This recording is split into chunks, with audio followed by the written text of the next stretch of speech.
உபவாசம். இன்னைக்கு இந்த தலைப்பில் சில காரியங்களை தியானிக்கலாம். அகெயின் நம்ம வேத வசன அடிப்படையில் இல்லை, ஆண்டவர் எனக்கு கற்றுக் கொடுத்த சில காரியங்களை ஷேர் பண்ணுறேன். இந்த லாஸ்ட் மந்த் நான் என்ன பண்ணேன், ஒரு 7 நாள் உபவாசம் இருந்தேன். பெரிய லெவலில் இல்லை, இது சின்னதாக அப்படி ஒரு உபவாசம் இருந்தேன். அப்போ இருக்கும்போது அந்த 7வது நாளில் ஆண்டவர்கிட்ட போய் உட்காந்துருந்தேன். ஆண்டவர்கிட்ட போய் கொஞ்சம் நேரம் பேசிகிட்டு இருப்போம் அப்படின்னு சொல்லிட்டு ஆண்டவர்கிட்ட நிறைய காரியங்கள் அப்படிலாம் கேட்டுக்கிட்டு இருந்தேன். ஆண்டவர் எனக்கு நிறையா சொல்லி கொடுத்துட்டு இருந்தார். இப்படியே பேசிகிட்டு இருக்கும்போது ஒரு காரியம் கேட்டேன் ஆண்டவர்கிட்ட. ஆண்டவரே, 7 நாள் ஆச்சு ஏசப்பா, 7வது நாள் ஆயிடுச்சு. நான் சில காரியங்கள், ஒரு ஆவிக்குரிய பூமிக்குரிய விடுதலை, அந்த சில காரியங்களுக்காக உபவாசிச்சுட்டு இருந்தேன், பர்சனலாக எனக்கு தேவையான காரியங்களுக்காக. அப்போ ஆண்டவர் கேட்டேன், ஏசப்பா 7 நாள் ஆச்சு, 7வது நாள் ஆச்சு, இன்ன வரைக்கும் நான் ஒரு சேஞ்சஸ் கூட பார்க்கலையே, ஒரு அறிகுறி கூட பார்க்கலையே, ஒரு அடையாளம் கூட பார்க்கலையே அப்படின்னு சொல்லி கேட்டுட்டு இருந்தேன்.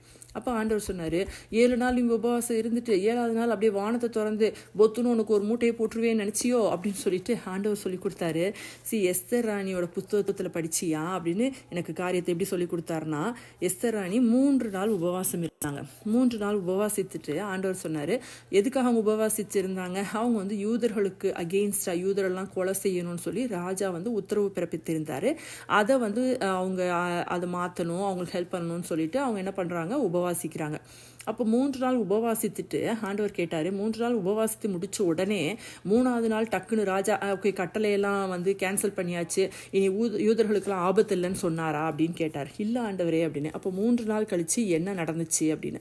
அப்போ 3 நாள் கழிச்சு அதில் பார்க்கும்போது ஆண்டவர் எனக்கு புரியுற மாதிரி சொல்லி கொடுத்தாரு. எப்படின்னா 3 நாள் கழிச்சு எஸ்தர் ராணி என்ன பண்ணுறாங்க, ராஜவஸ்திரம் தரித்து கொண்டு ராஜாவுக்கு முன்னாடி போய் நிற்கிறாங்க. அப்போ ராஜாவோட கண்களில் தயவு கிடைக்குது. அப்போ என்ன வேணும்னு கேட்குறாரு ராஜா. ஆனால் எஸ்தர் ராணி என்ன வேணும்னு சொல்லலை. அதுக்கு பதிலாக அவங்க ஞானத்தோட பொறுமையாக அதை ஹேண்டில் பண்ணுறாங்க. அப்போ அவங்க என்ன பண்ணுறாங்க, ராஜாவை விருந்து கூப்பிட்றாங்க, ஃப்ரெண்டையும் கூப்பிட்றாங்க, ஆமானையும் கூப்பிட்றாங்க. அடுத்து ஆண்டவர் அந்த விருந்து முடிஞ்ச உடனே திரும்ப ராஜா கேட்குறாரு, என்ன வேணும் எஸ்தர் ராணியே அப்படின்னு கேட்குறாரு. அப்பயும் அவங்க சொல்லலை, இன்னொரு விருந்து கூப்பிட்றாங்க.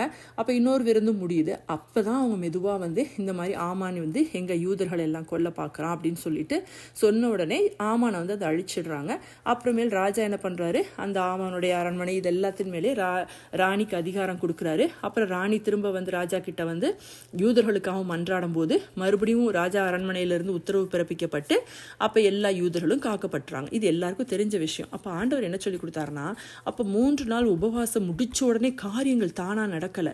அப்போ ஆண்டவர் என்ன பண்றாருன்னா, அந்த 3 நாள் எதுக்காக அப்படின்னா, தேவ பிரசன்னத்தில் போய் உட்கார்ந்து தேவனுடைய அந்த பிரசன்னத்தையும் தேவனுடைய ஆளுகையும் தேவனுடைய வழி நடத்துதலையும் நம்ம பெற்றுக்கொள்றதுக்கு அந்த தேவனுடைய இப்போ அவங்க ஃபர்ஸ்ட் என்ன பண்றாங்க, ராஜவஸ்திரம் தரித்து கொண்டு அப்படின்னா ஆண்டவர் எனக்கு ஆவிக்குரிய விதத்தில் எப்படி சொல்லி கொடுத்தாருன்னா, பரிசுத்த ஆவியானவரை தரித்து கொள்றது. அப்போ அந்த உபவாசத்தில் நம்ம இருக்கும்போது ஆண்டவரோட பிரசன்னத்தில் நம்ம நிரம்பிக்கிறோம். ஆண்டவரோட பிரசன்னத்தையும் ஆளுகையும் நம்மளுக்குள்ள வந்துருச்சு, பரிசுத்த ஆவியானவரை நம்ம தரித்து கொள்றோம் அப்படின்னா அடுத்தடுத்த காரியங்களை இந்த கஷ்டமான காரியத்தை நம்ம எப்படி ஹேண்டில் பண்ணணும், இந்த காரியத்தை நம்ம எப்படி ஒரு ஜெயம் எடுக்கணுன்ற ஞானத்தை நம்மளுக்கு சொல்லி கொடுக்குறாரு. அப்போ இந்த ராஜா கிட்ட எப்படி பேசணும்னு எஸ்தர் ராணிக்கு ஒரு ஞானம் சொல்லி கொடுத்தது போல நம்மளுக்கு ஒரு ஞானத்தை கொடுக்குறாரு, ஒரு அறிவை கொடுக்குறாரு, பரிசுத்த தைரியத்தை கொடுக்குறாரு. அப்போ இது எல்லாத்தையும் கொடுத்து அந்த காரியத்தை நம்ம ஒரு ஜெயம் பெற்றுக்கொள்ளணும், அந்த காரியத்தை நம்ம சுதந்திரித்து கொள்றதுக்கு நம்மளை ஆயத்தம் பண்ணுறது தான் அந்த உபவாசம். அந்த உபவாசத்தில் போய் உட்கார்ந்துருக்கிறது, ஆண்டவரோட பிரசன்னத்தில் போய் உட்கார்றது. அப்போ தேவன் இப்படி தான் சொல்லி கொடுத்தாரு. அதனால நீ 7 நாள் முடிஞ்சு வச்சு 7வது நாள் இந்தா உனக்கு மகளே நான் கையில் கொடுக்க மாட்டேன், 7 நாள் முடிஞ்சதுக்கப்புறம் உன்னையே ஆயத்தம் பண்ணியாச்சு, அப்போ நீ இந்த காரியத்தை நீ சுதந்திரித்து கொள்றதுக்கு எல்லா டோர்ஸும் ஓப்பன், நீ போய் ப்ரொசீட் பண்ணு அப்படின்னு சொல்கிற மாதிரி. அப்போ ஆண்டவர் இப்படி தான் எனக்கு சொல்லி கொடுத்தாரு இந்த காரியத்தில். அதே மாதிரி தான் இன்னொரு காரியத்தில் நல்லா நோட்டீஸ் பண்ணால், எஸ்தர் ராணி எப்படி இருந்தாங்க, மொர்தெகாய் என்ன சொல்கிறாரோ அதை கீழ்ப்படைஞ்சிட்டு அவங்க வாட்டுக்கு நான் உண்டு, என் வேலை உண்டு, நான் வாட்டுக்கு அரண்மனையில் இருக்கிறேன்னு சொல்கிறாங்க. ஆனால் ஆண்டவர் அவங்கள பெரிய காரியத்துக்கு பயன்படுத்துகிறார். இன்றைக்கி நம்ம கூட நிறையா கலந்துருச்சோமா, நம்ம சமையல் பண்ணோமா, ஃபேமிலியை பார்த்தோமா, இவ்வளோதான் நம்ம லைஃப்ன்ற மாதிரி நம்ம சிம்பிளாக எதுவும் நினச்சிக்கிறோம். ஆனால் ஆண்டவர் நம்மளை குறித்து ஒரு பெரிய திட்டம் வச்சிருக்கிறார், ஒரு நோக்கம் வச்சிருக்கிறாரு, அதுக்காக நம்மளை வழிநடத்திட்டு இருக்கிறாரு.